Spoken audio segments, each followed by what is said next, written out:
Bueno, muy buenos días, bienvenidos a este comentario para la liturgia de la palabra de este día, con la bendición del Señor para ustedes y cada una de sus familias.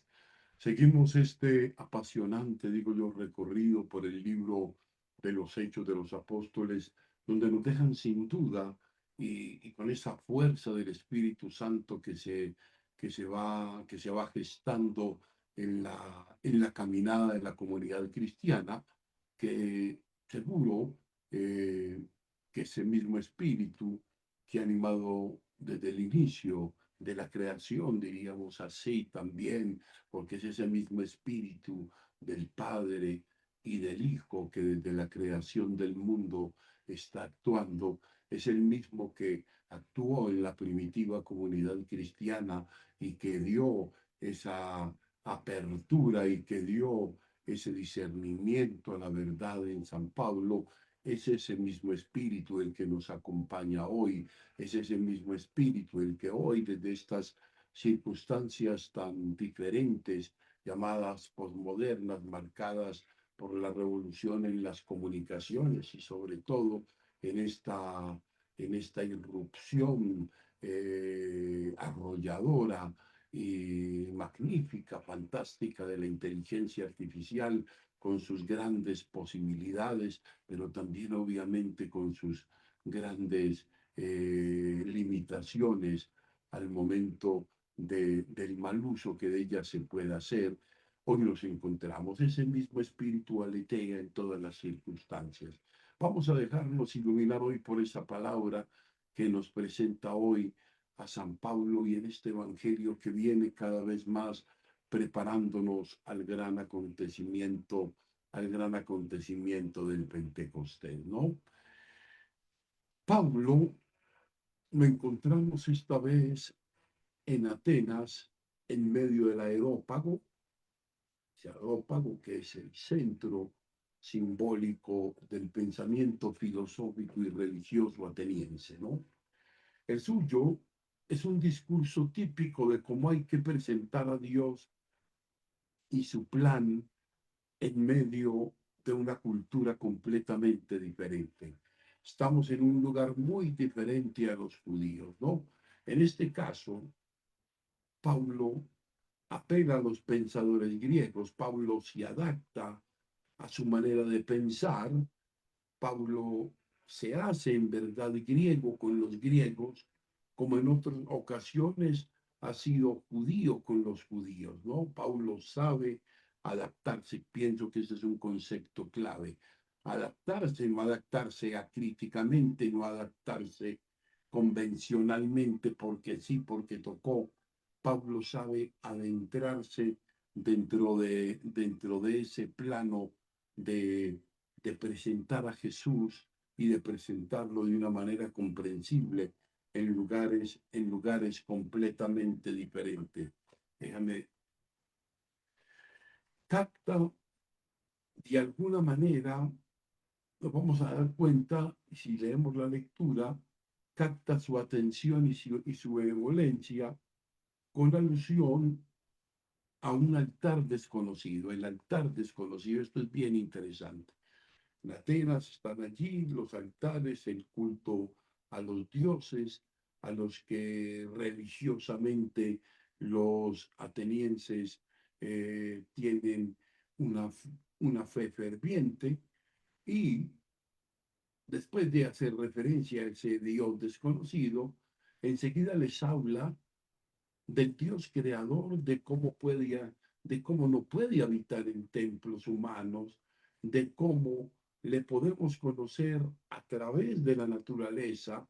Esto les entusiasma mucho a los griegos, más aún de que somos estirpe suya, cosa que Pablo afirma citando un pensador griego, y por lo tanto le tenemos que buscar dentro de nosotros mismos, porque fíjense lo que dice Pablo, bien interesante: en él vivimos, nos movemos y existimos. Él es el principio y el fin, él es el alfa y el omega, ¿no? Él les invita, por tanto, a una espiritualización de su religión para llegar enseguida a Cristo, el enviado por Dios, el que resucitó de entre los muertos, ¿no? Comienza con un hacer patente a Dios en medio de su experiencia, a la cual a ellos ya eran sensibles, ¿no? Y es precisamente aquí, al hablar de la resurrección, se ve que los griegos no pueden entender, y en realidad no lo entendían, cuando se da una reacción claramente negativa e irónica por parte de la mayoría.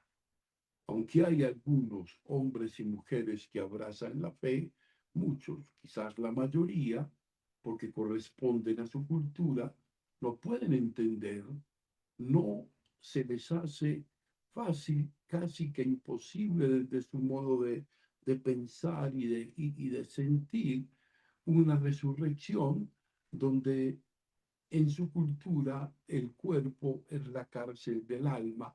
Como resucitar en el cuerpo significaría resucitar a la cárcel, aquella que aprisionaba, aquella que envilecía, aquella que no permitía llegar al conocimiento de la verdad, ¿no? Pablo una vez más nos da esta lección de saberse adaptar a estos auditorios a la hora de anunciar la fe de Jesús. A los judíos les habla a partir del Antiguo Testamento, a los griegos les habla a partir de su literatura, de su visión religiosa del cosmos y la divinidad, y de su actitud de búsqueda y curiosidad, al menos filosófica, de la verdad, ¿no? A todos les predica Jesús, pero desde el mundo de valores de sus oyentes. Creo que esta es otra pista importante, adaptarse, hacer una lectura de los valores de sus oyentes, ¿no? Nosotros seguimos, fíjense, tantos siglos, seguimos teniendo este mismo problema del lenguaje. El Concilio Vaticano II, es algo a lo que hay que referirnos permanentemente, puso a la Iglesia en diálogo con el mundo y con sus valores religiosos. Pero no es fácil este diálogo, nunca lo ha sido a lo largo de los siglos. La pregunta es cómo podemos anunciar a Cristo a la juventud de hoy. Nos lo recordaba Monseñor Juan Vicente Córdoba.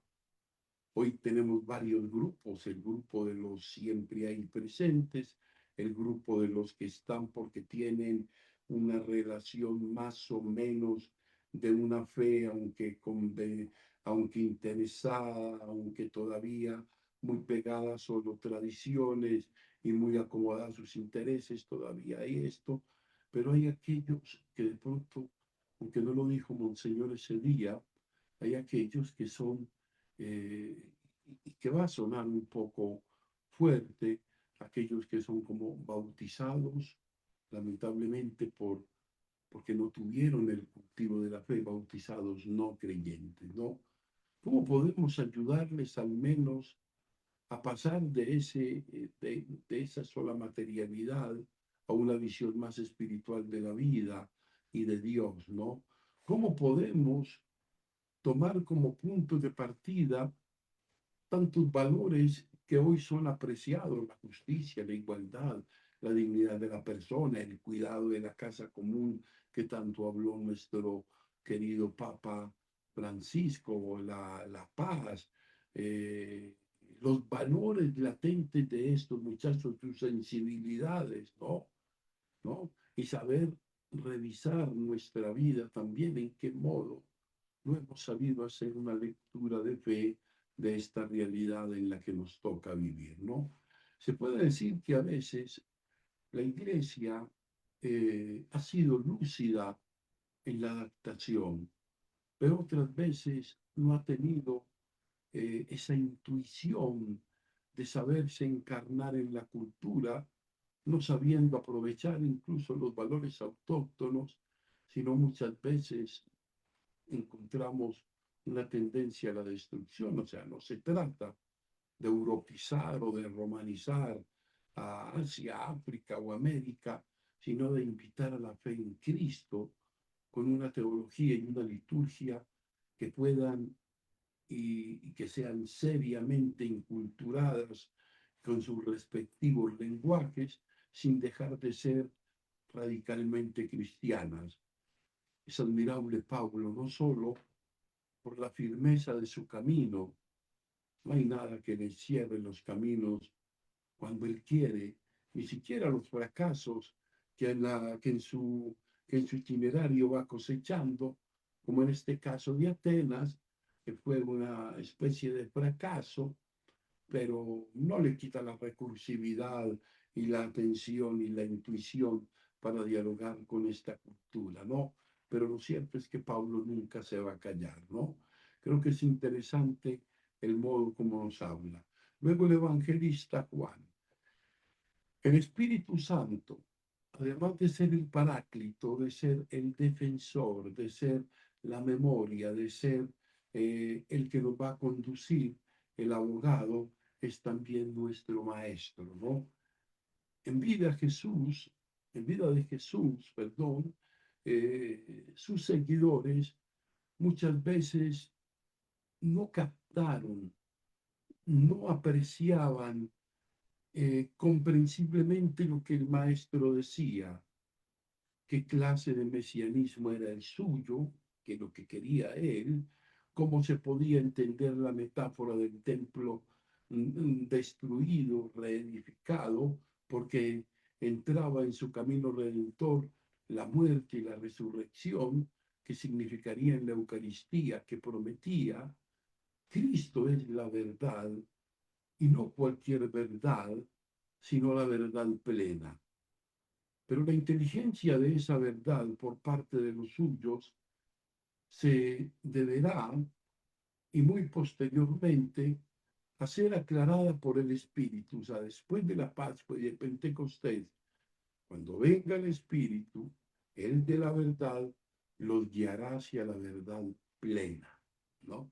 Esa verdad plena que va a ser el objeto de búsqueda de la vida de todos y que se va a concretar en ese proyecto de qué tan complicado es de ser feliz, pero ser feliz aún en medio de la prueba, en medio de la dificultad, ¿no? Es una verdad que brota de esa admirable unión que existe entre el Padre, el Hijo y el Espíritu Santo. El Espíritu Santo, fíjense que esto es interesante, esa pista que da.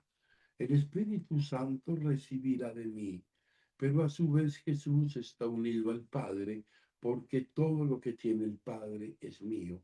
Por lo tanto, es presencia vivificante.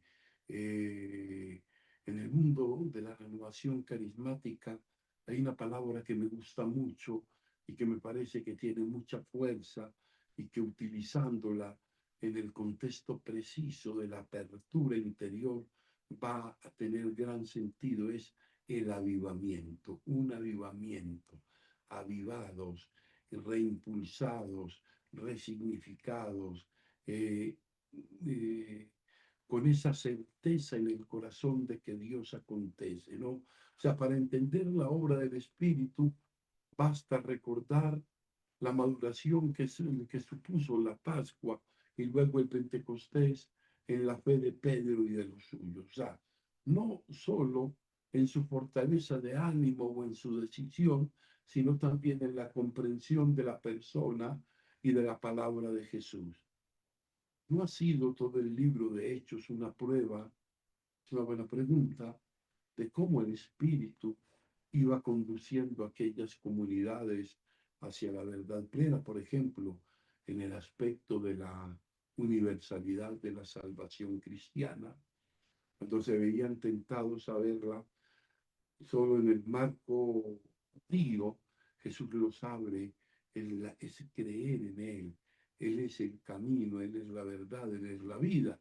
El catecismo de la Iglesia Católica presenta al Espíritu como pedagogo y maestro. Yo creo que esto es bien interesante.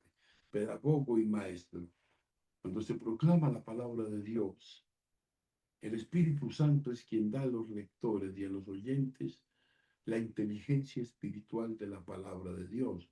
Pone a los fieles y a los ministros en una relación viva con Cristo, palabra, imagen del Padre, a fin de que puedan hacer pasar a su vida el sentido de lo que oyen, contemplan y realizan en la celebración, ¿no? Yo creo que esto es bien importante, la acción del Espíritu en la transmisión de esa palabra. Es el Espíritu quien da la gracia de la fe, la fortalece y la hace crecer en la comunidad. Todo esto es el catecismo, digamos, en el 1102. En la liturgia de la palabra, el Espíritu Santo recuerda a la asamblea todo lo que Cristo ha hecho por nosotros y despierta así la memoria de la iglesia. Podemos recordar que en la comunidad cristiana la verdad como la vida siguen dinámicas activas en un continuo progreso. Ellas se van dando gradualmente ya, sin contentarnos nunca con lo ya conseguido. Sin lo va a decir, la verdad no es ni tuya ni mía, para que sea tuya y mía. La actuación del Espíritu no se entiende tanto en el sentido de verdades nuevas, sino que la verdad tiene que profundizarse y adaptarse a las varias circunstancias de la historia, aunque conserve la identidad y la fuerza del Evangelio de Jesús. El Espíritu sigue animándolo, decíamos al principio, guiando, iluminando. Es el maestro interior del cristiano y de modo particular es el maestro de los responsables de la iglesia, sobre todo cuando se reúnen para discernir juntos los caminos del Señor, como sucedió en Jerusalén, como sucedió en el sínodo de la sinodalidad, con todas sus situaciones de grandes verdades que se evidenciaron, pero también todas aquellas que están allí para ser discernidas a la luz de ese mismo espíritu, ¿no? Desde el concilio de Jerusalén ya vivimos que la conciencia de los presentes era que el Espíritu estaba guiando, el Espíritu estaba adaptándose, adaptando la verdad. Hemos decidido el Espíritu Santo en nosotros. En toda la cincuentena, pero sobre todo en estas últimas semanas, haremos bien en pensar en la presencia del Espíritu como presente en nuestra vida. El Espíritu que nos quiere llevar a esa plenitud de la Pascua, a esa certeza de la presencia viva de Cristo transformante en mi vida y que esa verdad, viniendo a mi corazón, es una verdad que me transforma, que me hace libre.